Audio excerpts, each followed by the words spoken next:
c'est là que se trouve le vrai combat, le système de pensée. Il y a tellement de pression dans ce monde-là. Non, vraiment, il ne faut pas exagérer. Exagérer par rapport à quoi? C'est ça. Exagérer par rapport à quoi? Je fais ce que Dieu veut. Si ça te paraît être exagéré, ben c'est normal.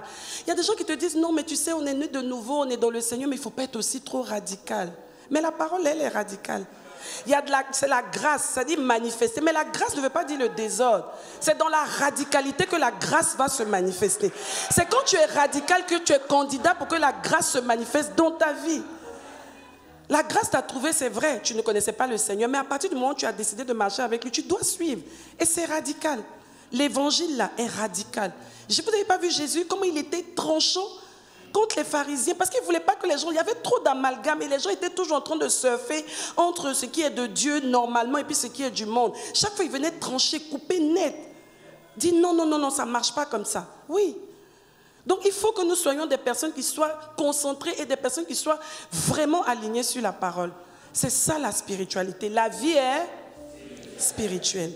Donc, au niveau de notre système de pensée, nous devons vraiment, vraiment accepter que c'est maintenant comme ça que nous devons vivre. La vie passée est passée.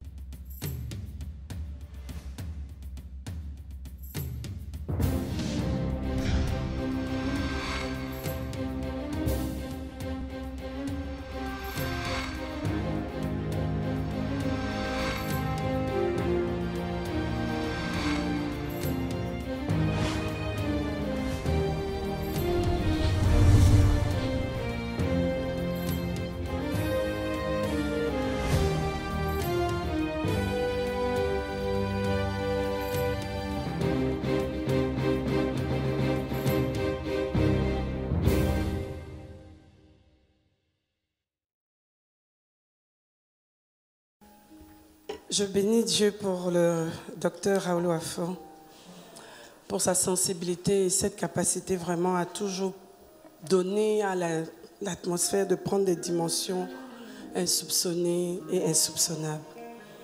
Nous sommes fiers de toi, révérend docteur, parce que nous grandissons effectivement. Nous grandissons sous ta coupole en fait. On voit la qualité de la nutrition, de la prise en charge des parents par la manière dont les enfants évoluent et grandissent bien. Quand on voit un enfant qui est bien, qui présente bien, qui est bien en forme, qui est bien truc, on bénit le Seigneur pour ses parents parce qu'on sait que ses parents l'ont bien nourri. Quand on nous regarde vivre, si les gens peuvent apprécier ce que Dieu est en train de faire au travers de nos vies, je parle pour moi, je parle pour plusieurs personnes ici, c'est grâce à la qualité du leadership auprès duquel, de l'autel auprès duquel nous sommes nourris, que Dieu continue de t'équiper, de te bénir et de t'élever et de faire de toi une grande source de bénédiction pour plusieurs encore, au nom suprême de Jésus. Amen. Amen, amen. Tu peux acclamer pour toi-même aussi. Tu es dans un bon endroit, tu es bien chouchouté, bien choyé et bien équipé. Dis à ton voisin, la vie est spirituelle. On entend ça toujours ici. Le docteur nous le dit tout le temps. La vie est d'abord spirituelle. D'accord? Donc dis-lui bien, la vie est spirituelle. C'est le thème du message de ce matin. Assieds-toi dans la glorieuse présence de notre Seigneur. La vie est spirituelle. Oh mon Dieu, qu'est-ce qu'elle est spirituelle cette vie? C'est tellement vrai. La vie est spirituelle. 2 Corinthiens 5, verset 17. 2 Corinthiens 5, verset 17. Si quelqu'un est en Christ, il est une nouvelle créature. Il est une nouvelle créature. Si quelqu'un est en Christ, il est une nouvelle créature. Les choses anciennes sont passées. Passées et passées. On ne revient plus en arrière. C'était tellement inspiré en fait. On ne revient plus en arrière, pas de marche arrière, ce n'est plus possible. Ancienne, passée, voici, toutes choses sont devenues nouvelles. Toutes choses sont devenues nouvelles par la grâce de Dieu. Dans le parcours donc classique de notre marche avec Dieu, nous avons 2 étapes fondamentales. C'est-à-dire quelqu'un qui dit « moi je marche avec le Seigneur », c'est forcément qu'il y a 2 étapes fondamentales qui peuvent caractériser son parcours. La première étape, c'est l'étape de la nouvelle naissance. On commence justement un parcours avec Dieu quand on se réconcilie avec lui. Parce que quand on est né, vous pouvez suivre les messages du docteur, on est enseigné ici. Il y a eu de la brouille à cause du péché et on a perdu complètement en fait tout ce pourquoi on était sur la terre. Jusqu'au jour où nous avons retrouvé justement la voix de notre Créateur, de notre Initiateur, de celui qui nous a conçus et qui nous a fait naître sur cette terre, pas pour exister juste sur cette terre, pas pour accompagner les autres, mais pour accomplir un mandat. Donc cette étape-là, elle démarre par notre rencontre et notre réconciliation avec notre Dieu et ça s'appelle la nouvelle naissance. Par la nouvelle naissance, donc nous devenons une nouvelle créature. On dit, vous devenez une nouvelle. Si quelqu'un est en Christ, il est une nouvelle créature. Qui est en Christ ici? Beaucoup de gens ne sont pas en Christ. Beaucoup de gens, on l'a vu dans les messages passés, fréquentent des églises. Être dans une église parce que le pasteur présente bien, le pasteur s'habille bien, le pasteur prêche bien, ce n'est pas suffisant. Je dois être dans une église parce que le Seigneur m'a conduit dans cette église et m'a donné la conviction que c'est lui mon Père. Parce qu'au travers de son leadership, je dois atteindre les objectifs que Dieu a pour moi, en fait. Donc c'est ça, être en Christ, c'est vivre cette vie en Christ. On en a parlé ici depuis un bon moment et nous avons été énormément bénis.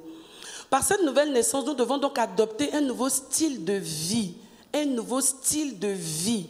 On ne vit plus comme avant. On vit nouvellement, on parle de nouveauté de vie. Et cette nouvelle vie-là est rattachée à notre nouvelle identité et le nouveau royaume auquel nous appartenons, puisque nous avons basculé du royaume des ténèbres, du royaume de Satan au royaume de la lumière, au royaume de Dieu. Amen. Mais malheureusement, beaucoup d'entre nous, nés de nouveau, bien entendu, ne voulons pas ou bien ne nous engageons pas véritablement à marcher selon cette nouveauté de vie-là. Nous continuons à vivre comme on vivait avant, selon nos coutumes, selon nos traditions. Jésus même a dit que vous abandonnez justement ma parole au profit de vos traditions. Ça veut dire que quelqu'un peut décider, même en étant né de nouveau, de ne pas faire le pas, d'aller justement adopter la nouvelle manière dont Dieu voudrait qu'il puisse vivre. Tu peux vivre selon la parole de Dieu, tu choisis certains segments de la parole qui t'arrangent. Parce que souvent, on n'a pas envie de faire des sacrifices. Et c'est ce que le docteur disait aujourd'hui. Que tout ce qui, justement, va faire du mal ou bien alors va être pénible pour nous, va plus être excité par la chair, pour nous dire de laisser tomber parce que c'est trop difficile. Mais non, nous devons laisser le Saint-Esprit nous donner la capacité, justement, de prendre cela comme un sacrifice d'amour pour notre Père et démontrer ainsi à Dieu à quel point nous l'aimons. Et quand on entre dans cette phase-là, on ne voit plus, on n'analyse plus les choses de la même manière, on y reviendra. Donc cette nouveauté de vie-là, en tant que citoyen du nouveau royaume, elle nous impose des nouvelles lois. Avant, tu ne connaissais pas, tu ne savais pas qu'il fallait donner la portion d'alliance, par exemple. C'est une nouvelle loi qui s'impose à toi quand tu nais de nouveau, parce que dorénavant, tu ne gagnes plus ton argent pour toi-même. L'argent que Dieu met entre tes mains, tu réalises que tu es juste un intendant, que Dieu a un objectif à atteindre avec ce qu'il met entre tes mains. Donc, tu ne peux plus utiliser cet argent-là comme toi-même tu le veux. Mais à partir du moment où tu as décidé que le Seigneur est ton maître, maître et Seigneur, ça veut dire que c'est lui qui prend le contrôle et c'est lui qui dicte la conduite à tenir. C'est lui qui donne dorénavant les orientations que tu dois apporter à l'argent. Parce qu'on ne dira même pas ton argent, à l'argent de Dieu qu'il met entre tes mains, en fait. C'est pour ça que justement, vous avez entendu le docteur dire que j'ai fait une alliance avec Dieu. Dieu, si tu me donnes l'argent, je ferai telle chose. Mais cette volonté-là, ce désir-là, c'est Dieu qui avait mis ça dans son cœur déjà. Et Dieu attendait de voir comment il allait répondre à ce désir qu'il avait mis en lui. Et à partir de ce moment, il fait ce que Dieu lui a demandé. Si toi, Dieu te donne de l'argent et qu'il te dit, fais telle chose avec l'argent, fais ce que Dieu t'a demandé. Ne pense pas que Dieu va dire à tout le monde de faire la même chose. Selon l'appel, selon la spécificité de ce que Dieu veut faire avec chacun d'entre nous, il va orienter les choses comme il le veut. Donc il y a de nouvelles lois, il y a de nouvelles conduites, il y a une manière de se tenir, il y a une manière de parler, il y a une manière même de s'habiller. Ce n'est plus comme avant, les choses ont changé. Une nouvelle manière de voir les choses, d'analyser les choses. Il y a des événements qui peuvent se passer. Avant, tu étais participant, tu étais partout dans les funérailles, dans tout ce qu'il y avait, les fêtes, anniversaires, tout ça. Mais dorénavant, il y a un ordre de priorité, il y a des choses qui n'ont plus vraiment le même sens qu'avant. On ne peut plus se balader partout si le Saint-Esprit ne te dit pas, par exemple, il peut y avoir des choses de famille légitimement où tu dois être. Et le Saint-Esprit te dit, non, tu n'iras pas. Parce que je veux apporter un point fort, ou bien je veux apporter un signal fort que dorénavant, ta vie n'est plus celle que tu menais avant. Et Dieu veut voir. Si tu es capable, face à la pression familiale, de dire oui, je fais ce que Dieu me dit, ou bien alors je ne peux pas avoir peut-être la désolation de mes parents ou de tout ça, je vais faire ce que Dieu... Et souvent, c'est dans ces cas-là que Dieu veut jauger justement pour savoir tu es de quel camp. Est-ce que tu as confiance suffisamment en moi pour faire ce que je te demande de faire ou pas? Donc, il y a de nouvelles manières de faire, de nouvelles manières d'approcher la vie, de nouvelles manières de faire face aux situations de la vie, les difficultés de la vie. Avant, tu pleurais. Dès qu'il y avait... Moi, j'étais quelqu'un, par exemple, dès qu'il y a une situation de contrariété, à quelques secondes, brrr, mes larmes, ça coule. On dit, oh, toi, tu as beaucoup de larmes. Mais je me suis rendu compte, quand je me suis donné au Seigneur, quand j'ai donné ma vie au Seigneur, enfin, quand Jésus a pris ma vie, parce que ce n'était même pas que c'était une vie, quand Jésus a récupéré pour me donner la vraie vie, je me suis rendu compte que ce système-là ne marchait plus. En fait, le Seigneur m'a dit, non, tu ne peux pas passer ton temps à pleurer, essaie de comprendre et puis prie. Prends la parole de Dieu, essaie de... Et voilà, c'est-à-dire ne pense pas que ce sont tes pleurs qui vont m'émouvoir au point... Non, moi je marche selon ma parole. Cherche à me connaître et fais ce que je te demande. Parce qu'on pensait que non, tu pleures, quand tu pleures, tes yeux sont rouges. Seigneur, toi, tu vois comment je... Et puis non, il te regarde, quand tu finis, tu as fini. Ok, qu'est-ce que je t'ai enseigné? Donc, tu ne prends plus les choses comme avant. Tu n'as plus la même manière d'appréhender la vie. Dis à ton voisin, ce n'est plus la même chose. On marche maintenant par la foi. Oui, on doit connaître la parole de Dieu. On doit se tenir sur la parole. Et je bénis grandement le Seigneur pour le temple de la foi. Si tu es spirituel, tu dois apprécier la manière dont Dieu nous gère ici au temple de la foi. Il n'y a pas un mois où on n'a pas de jeûne. Ça, c'est la nouvelle donne. Tous les débuts de mois, on est en jeûne. Donc, ça veut dire que tous les débuts de mois, déjà, on est en train de faire un bilan. Parce que quand tu es en jeûne, tu es forcément obligé de faire un bilan. Le Saint-Esprit t'emmène à zoomer sur des choses peut-être pour lesquelles tu étais un peu distraite par la nourriture et par le train-train quotidien. Donc, forcément, ça nous emmène à être un peu plus diligents, à être un peu plus concentrés. Ce qui pouvait t'échapper pendant tout un trimestre, au mois, le mois, tu rattrapes vite fait. Donc, c'est toutes ces choses-là qui nous emmènent à ne plus voir la vie comme d'habitude ou comme avant. Et à partir de ce moment-là, nos décisions et toutes ces choses-là doivent être alignées. Je ne réagis plus face à une contrariété comme j'aurais réagi il y a 5 ans, même il y a 2 mois. Pourquoi? Parce que je suis en train d'aller quelque part. J'en viens. Donc, quelqu'un qui a rencontré et connaît Dieu et quelqu'un qui n'a pas rencontré et connaît Dieu ne peut pas réagir de la même manière. Face à une situation, tout de suite, on doit voir la différence entre celui qui est conduit par l'Esprit de Dieu, qui a un dépôt de Dieu, donc qui est spirituel, qui réalise que la vie est spirituelle, elle doit s'appréhender, elle doit se vivre, elle doit s'apprécier de façon spirituelle. En effet, pour celui qui est né de nouveau, tout est devenu spirituel. Dis à ton voisin, tout est devenu spirituel. Parfois, tu entends des gens qui te disent, oui, mais après aussi, il ne faut pas tout spiritualiser. Ça, c'est des phrases charnelles. Oui, parce que je dois tout spiritualiser. Je suis un esprit dorénavant. Et je vis comme un esprit sur cette terre, avec ce corps que Dieu m'a donné. Mais dorénavant, c'est l'esprit qui a pris le dessus.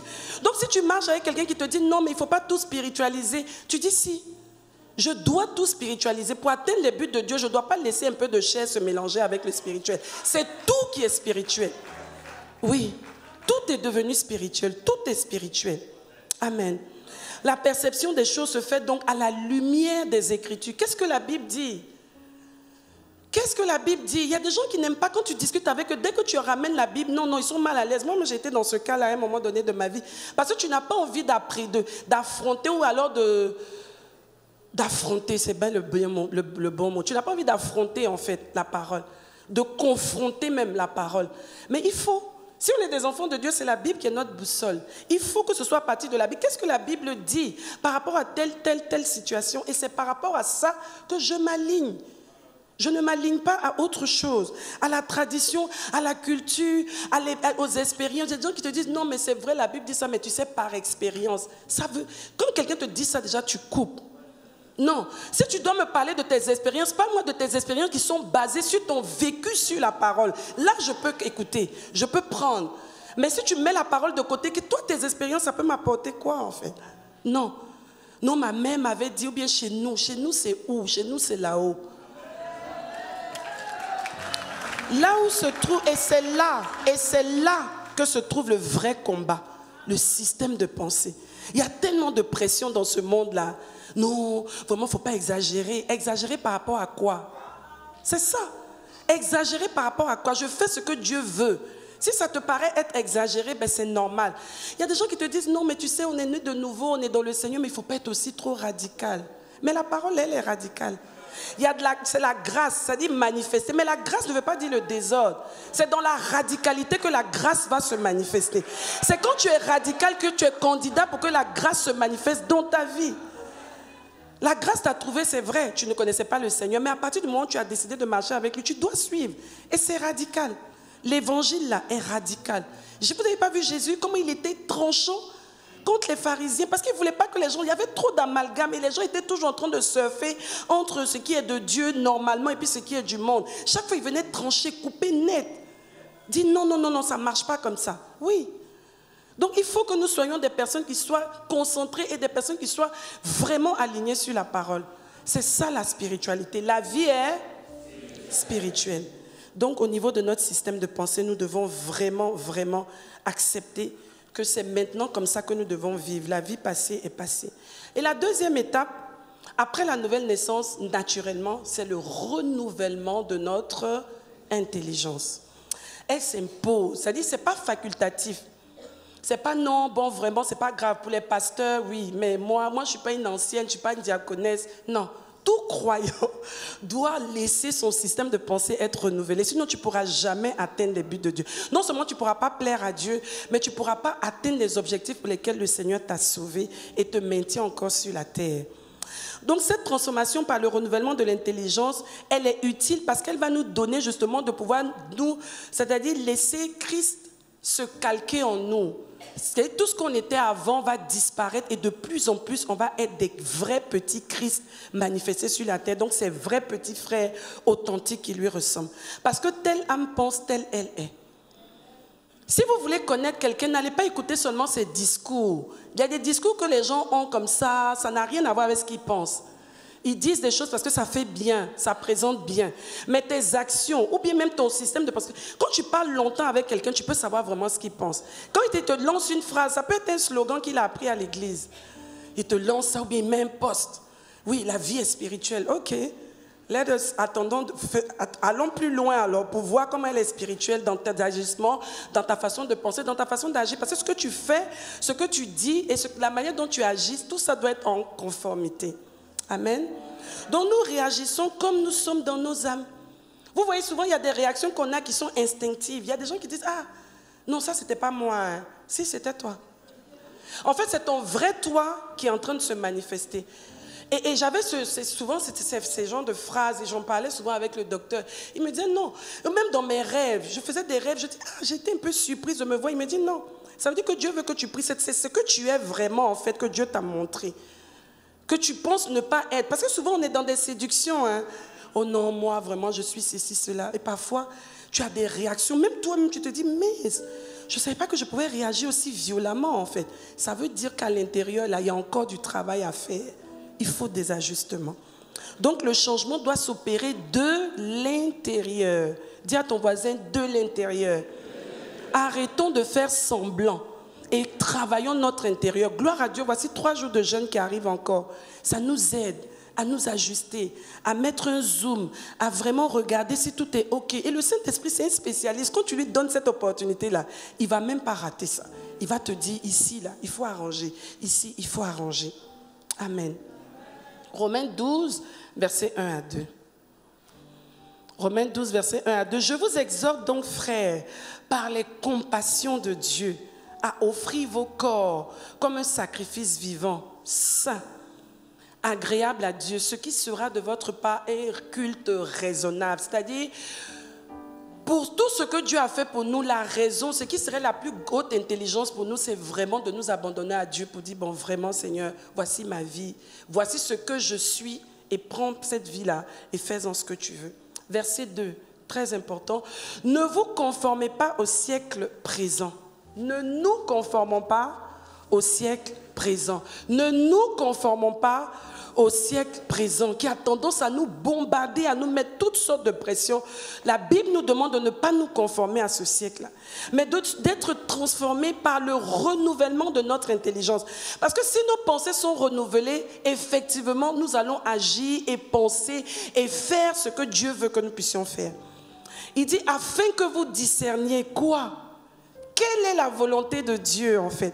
Et dans cette volonté de Dieu-là, elle va nous permettre justement, le renouvellement de l'intelligence va nous permettre plutôt de pouvoir discerner la volonté de Dieu. Et dans cette volonté de Dieu, on va discerner ce qui est quoi?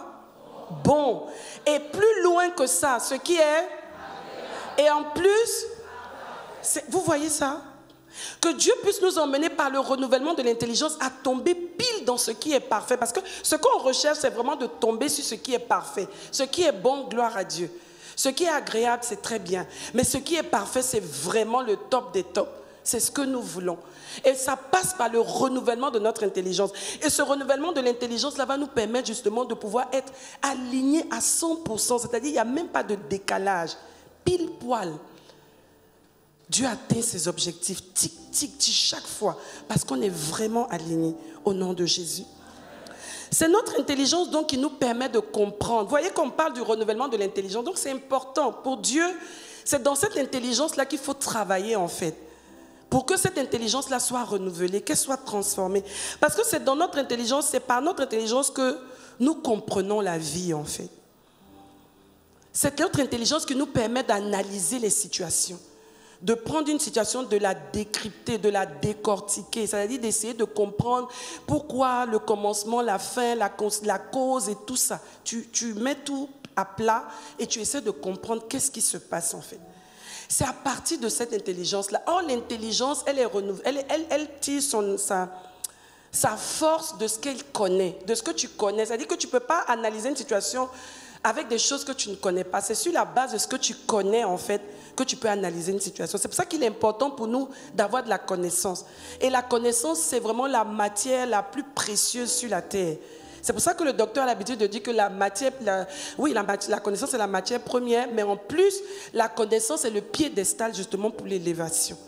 Si tu veux grandir et tu veux devenir plus spirituel, il faut de la connaissance. C'est avec la connaissance de la parole de Dieu que tu pourras justement analyser les situations.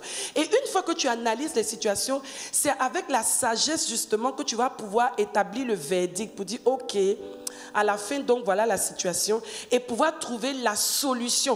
Vous vous souvenez ici qu'on a l'habitude de dire par le docteur qui le dit et même nous avec lui, que la sagesse, c'est quoi? L'ensemble des voies qu'emprunte l'action de Dieu. Mais l'action de Dieu suit quoi? Sa volonté, en fait. Donc, si tu ne connais pas la volonté de Dieu, tu ne peux pas suivre l'action de Dieu. Tu ne peux pas te conformer et entrer dans l'action des voies de Dieu. Ce n'est pas possible. Donc, il nous faut de la connaissance. Dis à ton voisin, il me faut de la connaissance. C'est pour ça qu'il est important de lire la Bible, d'écouter les enseignements, de réécouter. Ça nous donne du poids spirituellement. Et ça nous donne d'avoir des équipements pour pouvoir bien analyser. Même quand le diable veut t'embrouiller, tu dis non, non, non, non, non, non. Ça, ce n'est pas la meilleure manière de comprendre ça, c'est faux. Parce qu'il y a des personnes que le diable embrouille, ils ont des doctrines de démons en fait, qui entrent dans leur esprit, ils sont aveuglés, ils ont des raisonnements qui sont complètement à gauche. Ils peuvent prendre même un passage biblique, mais le comprendre de travers. C'est cette communion-là et cet amour de Dieu-là qui nous préserve pour aller droit au but et dans la volonté de Dieu. Amen. Si notre intelligence donc est obscurcie, c'est grave en fait.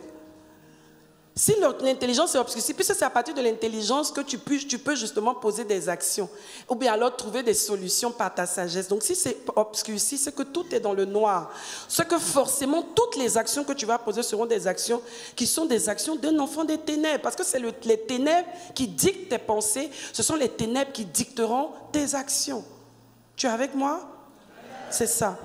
Mais si notre intelligence est renouvelée, et gloire à Dieu, parce que nous sommes dans un processus de renouvellement, dis gloire à Dieu, pour le renouvellement de l'intelligence. Parce que notre intelligence qui est renouvelée, elle est éclairée. Et ainsi, elle nous donne justement d'être des enfants éclairés, des enfants de Dieu éclairés, des enfants de Dieu sages. Des personnes qui ne font pas des choses, c'est-à-dire tu prends ta gauche pour ta droite. Même les païens te regardent, ils sont dépassés en fait. Non, on doit supplanter les gens par le niveau d'intelligence et de sagesse que nous déployons à cause de la connaissance que nous avons. Donc il faut véritablement que chaque enfant de Dieu, que ce soit à l'église ou hors de l'église, tous les jours de notre vie, voici la question fondamentale. C'est-à-dire tout ce que j'ai dit, si on te demande quel est le résumé du message que Mme Wafo a donné ce dimanche, c'est pour tout ce que j'ai à faire, je dois me poser la question de savoir qu'est-ce que Jésus aurait fait à ma place. C'est le résumé de tout ce que j'ai dit. Qu'est-ce que Jésus aurait fait à ma place face à telle situation, face à tel défi, face à telle épreuve? Qu'est-ce que Jésus aurait fait à ma place? Parce que nous savons que Jésus, justement, il était comme nous, sur la terre ici. Il était Dieu et il était aussi homme. Et toi, tu es Dieu et tu es homme. Tu es le petit frère de Jésus. Ah oui, merci pour cet amen. C'est ça. Tu as la même capacité de dominer, de triompher. Jésus avait pour mandat suprême de faire la volonté. Il disait tous les jours, je fais la volonté de mon Père. Tout ce que Jésus faisait, c'était pour glorifier le Père. Donc la question qu'on doit se poser aujourd'hui, quand je prends une décision, quand je pose une action, qui va être glorifié? Qui va être élevé? Est-ce Dieu ou est-ce le diable? Est-ce que ça sera profitable pour le royaume, ça sera profitable pour le monde des ténèbres? C'est ça en fait. C'est ça la spiritualité. Et comme j'ai décidé d'engager ma vie pour la cause de Christ, tout ce que je dois faire doit aller dans le sens d'élever le Seigneur. Tout ce que je fais doit aller dans le sens de glorifier Dieu. Et c'est à partir de là que je manifeste ma spiritualité. Ce n'est pas le fait d'être à l'église tous les jours. C'est la manière dont ma vie est qualitative. C'est la manière dont ma vie est productive. C'est la manière dont ma vie est utile pour le royaume. C'est ça. Qu'est-ce que Jésus aurait fait à ma place? Je vais te citer 4 axes. Je vais te prendre 4 axes. Mais avant ça, 1 Jean 4, verset 17. La Bible dit, tel il est, tel nous sommes dans ce monde. On y va ensemble? Tel il est. Ce n'est pas moi qui ai inventé. Ça veut dire que tel que Jésus a été dans ce monde, de la même manière, nous sommes dans ce monde. Si Jésus a triomphé, nous allons triompher. Et nous allons triompher. Et nous allons triompher. Et tu vas triompher, je vais triompher. Tel il est, tel nous sommes dans ce monde, au nom suprême de Jésus. Nous allons glorifier notre Dieu. Le docteur a dit ici pendant l'heure de Jéricho que Dieu va intervenir dans nos vies. Dieu va travailler pour notre bien aussi longtemps que nous sommes engagés pour ses intérêts. À quoi ça sert de rester encore sur la terre ici? C'est pour nos propres intérêts. Qu'est-ce que le monde s'y peut nous donner? Autant aller au ciel. Nous sommes ici pour œuvrer pour l'œuvre de Dieu. Nous sommes ici pour être utiles entre les mains de Dieu. Qu'au travers de toi, qu'au travers de moi, quelqu'un puisse connaître le Seigneur Jésus. Voici le dimanche, pas comme les autres, des opportunités chaque jour. Chez nous, dans nos bureaux, dans nos familles, dans nos maisons, pour apporter le témoignage de Christ et donner envie aux gens de suivre notre Jésus et de lui donner leur vie. C'est ça. Nous avons été créés pour ça. Et ça fait que même s'il y a des situations difficiles, mais tu es tellement conscient, ton intelligence est tellement renouvelée, tu sais tellement qu'il y a quelque chose, il y a un enjeu sur ta vie que tu ne te laisses pas prendre par la douleur du sacrifice. Tu es prêt à payer le prix. Et moi, ce que j'aime avec Dieu, c'est que même quand tu payes le prix, et ça c'est vrai, je pense que le docteur le dit souvent ici, il y a comme une anesthésie. Pendant que tu es en train de souffrir, à un moment donné, ton amour pour Dieu prend tellement le dessus que tu ne sens même plus la douleur. Tu as peut-être peur au début de t'engager, mais après quand tu t'engages, tu ne sens plus la douleur. Ce sont les gens autour, ou même quand tu en sors, tu te dis, waouh, j'étais dans quelque chose, mais gloire à Dieu qui m'a donné la capacité d'en sortir. Alors dans tout ce qu'on fait, c'est ça. Mes décisions, mes actions, est-ce que j'élève Dieu? Est-ce que je glorifie Dieu? Voilà 4 axes qui peuvent être aussi des tests, des moyens de tester nous-mêmes si nous sommes spirituels ou pas, ou souvent notre spiritualité est mise à l'épreuve. L'offense. Premièrement, face à l'offense. Oh là là, ça fait mal quand quelqu'un te fait du mal, quand on raconte des bêtises, des histoires sur ton compte, n'importe quoi, ou bien alors des gens que tu as pris, je ne sais pas moi, la déloyauté, la trahison, ça fait mal, ça fait mal. Si tu ne fais pas attention, même tu vas te dire, tous ceux qui viennent là, c'est fini. Moi, non, mais Dieu ne veut pas ça. Tu dois être ce que Dieu dit que tu es. Tu dois apporter l'amour, tu dois surmonter et avancer, dépasser ça. La Bible dit dans Matthieu 6, versets 14 et 15, « Si vous pardonnez aux hommes leurs offenses, votre Père vous pardonnera aussi. Mais si vous ne pardonnez pas aux hommes, votre Père ne vous pardonnera pas non plus. » Donc la personne t'aura fait du mal 2 fois. Si tu ne pardonnes pas, non seulement tu ne pardonnes pas, tu as mal, et puis tu ne pardonnes pas, Dieu ne te pardonne pas. Donc il a 2 points sur toi, 2-0. Non, tu ne peux pas lui perdre, tu ne peux pas lui donner ce luxe-là, franchement. Donc il faut pardonner. Et puis il faut toujours, vous savez, quand Dieu te fait grandir dans la spiritualité et dans le renouvellement de ton intelligence, et ça j'ai beaucoup appris ça avec le docteur, c'est de trouver toujours une raison pour laisser tomber en fait. Trouver toujours une raison pour dépasser la situation et aller plus loin. Oh non, c'est peut-être que la personne, prions plus juste pour la personne. Il a dû lui manquer un peu de jugement ou un peu de lumière sur telle ou telle chose. Et puis passe ton chemin, ça va. Et tu avances. Et généralement quand tu avances comme ça, Dieu même a le temps de te justifier après. Oui, parce que tu avances et tu continues de le servir. Nous devons utiliser donc l'intelligence et la sagesse face à toute blessure pour ne pas tomber dans le piège de l'offense et montrer à Dieu que vous êtes mature et spirituel au nom de Jésus. Dans les situations de choix de conjoint, on voit ça beaucoup ces derniers temps. Peut-être parce que je suis dans la pastorale maintenant. Les gens ils perdent toute la lucidité en fait. La spiritualité, tout ça, ça disparaît. Tous les enseignements, tout disparaît. Quand on aime quelqu'un, c'est pas parce que tu aimes quelqu'un que tu perds pied en fait. On dit quoi? Quand on chante ici, on dit quoi? Christ, ma solide fondation. Ah, mais si Christ est ta solide fondation, tu dois rester sur Christ. Même si les sentiments arrivent, que ça veut te tuer, tu restes sur Christ. Oui. Et qu'est-ce que Dieu dit en fait? Les gens sont... Non, parce qu'on ne peut plus te dire, fais attention à telle chose, ton pasteur te parle, tes parents te parlent, les gens n'écoutent plus. Non, il ne faut pas dire amen à ça, ce n'est pas bon. Amen, ça veut dire ainsi soit-il. Oh, ça ne doit pas être. Il faut que les gens soient lucides. Et le diable, vous savez, le mariage, c'est un carrefour très important. Le diable t'attend là. S'il arrive à te prendre là, la moitié de ta vie, là, c'est un demi en fait sur terre. Il faut faire attention. La spiritualité. Il faut que les sentiments là ne nous empêchent pas d'être lucides. La Bible dit dans Philippiens 1, verset 9 à 11, « Et ce que je demande dans mes prières, c'est que votre amour augmente de plus en plus en connaissance et en pleine intelligence. » Yes. Pour le discernement des choses les meilleures, afin que vous soyez purs et irréprochables pour le jour de Christ. Amen. On peut s'arrêter même là.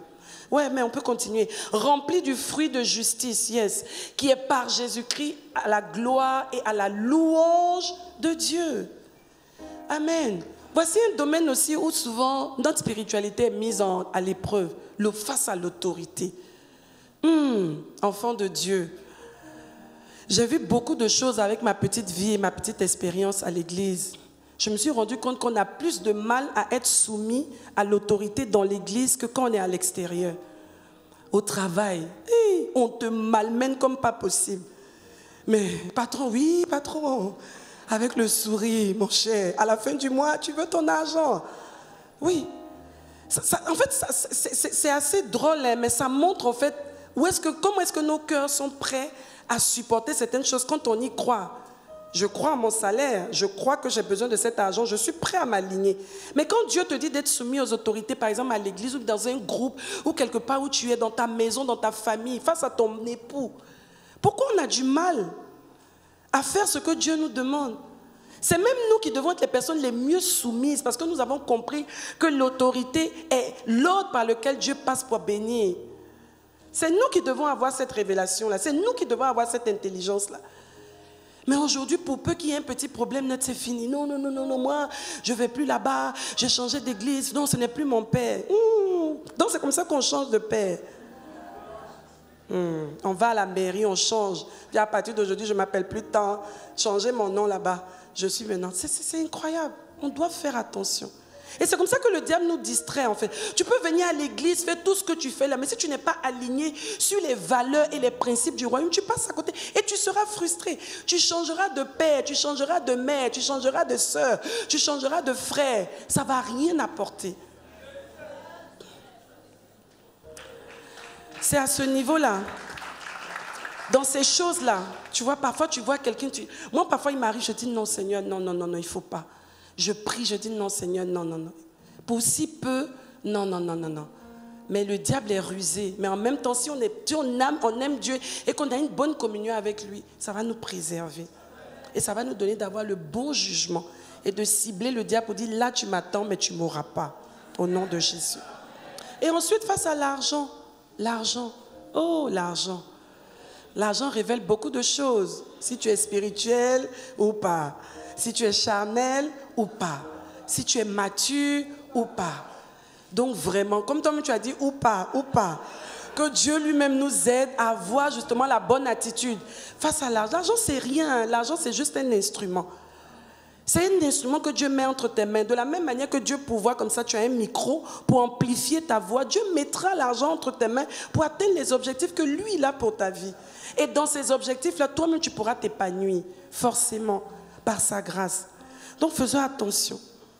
On doit donc bien comprendre que même quand quelque chose n'a pas marché, ce que je suis en train de dire, ce n'est pas un jugement, c'est un processus dans lequel nous sommes tous. Il peut arriver des moments où on n'a pas eu la bonne lecture, on n'a pas eu la bonne attitude, mais tout de suite, quand on se rend compte, on doit revenir à la parole, demander pardon, prendre les leçons de ce qui s'est passé et avancer, parce qu'on est dans une école.